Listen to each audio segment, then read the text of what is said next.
Hey all, and welcome back to the Car Secrets channel, where today we're going to look at a Lexus Technical Service Bulletin number 0009-18.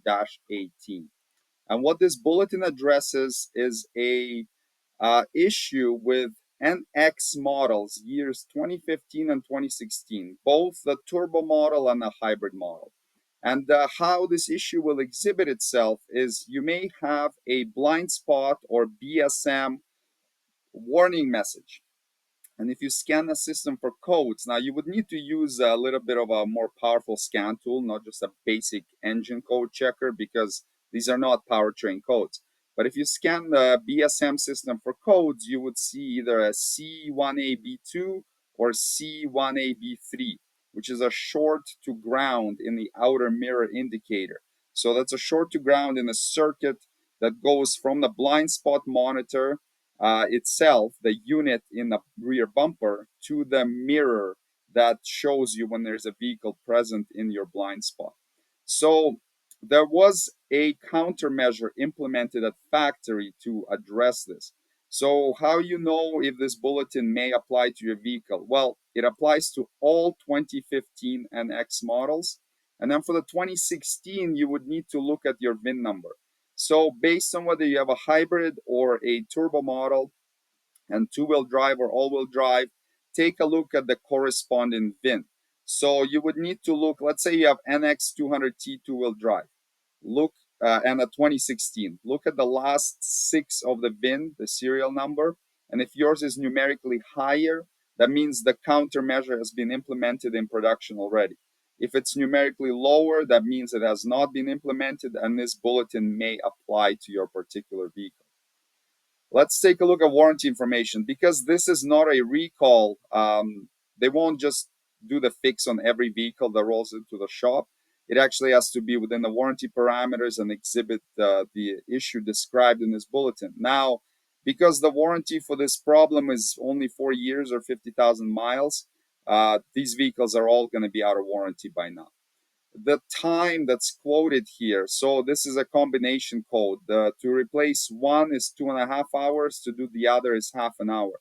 The reason for this is because there's a lot of overlap. If you're doing one, you already got the bumper off, so to replace the other one doesn't take as long. And the time given there is warranty time. It's not actual book time.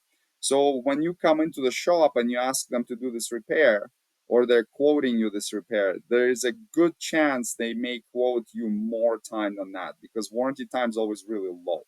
So let's take a look at the parts information. So the faulty previous sensor part number is right here. This is the new updated part number. So that's what needs to be ordered and installed.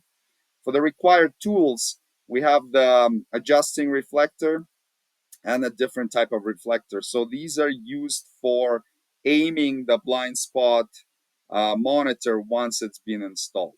The text stream is just a scan tool that the dealership uses to read fault codes and to perform the calibration on the sensor after it's replaced.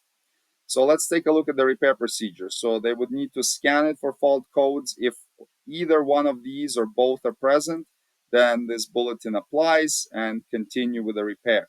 Now there is a note that if there are these other codes, C1A, C1, C1A, C2 for horizontal axis misalignment, those have to be addressed first. And usually those happen when the vehicle's been in an accident. So the actual body of the vehicle or the sensor bracket is damaged, and now the sensor is pointing in the wrong direction. So that has to be fixed first before replacing the sensor itself. So if there are no codes, these other ones here, or they've been repaired, then they would replace the blind spot monitor sensor affected by the DTC right here, or indicated by the DTC. So it will be either one, two, or both that need to be replaced. So to do that, the bumper needs to come off, the bumper cover, and then just a few nuts holding it on, and a connector, and then bolt the new one on. Once it's replaced, there needs to be a calibration done. So first, the blind spot monitor beam axis inspection has to be performed. And after that, the blind spot monitor beam axis confirmation. So the note here says that it may have been included as part of the installation. So essentially, if during the replacement the repair manual indicated to do this step, then it would have already been performed. If it wasn't done during the replacement, then it needs to be performed. This is to confirm the aim of the sensor. So that's where they would put the reflector at a certain distance from the vehicle and make sure that the blind spot monitor sensor can detect it and it's in the correct range. Otherwise, they would need to calibrate it so that it actually detects the vehicles in your blind spot and not, beside you or behind you and stuff like that.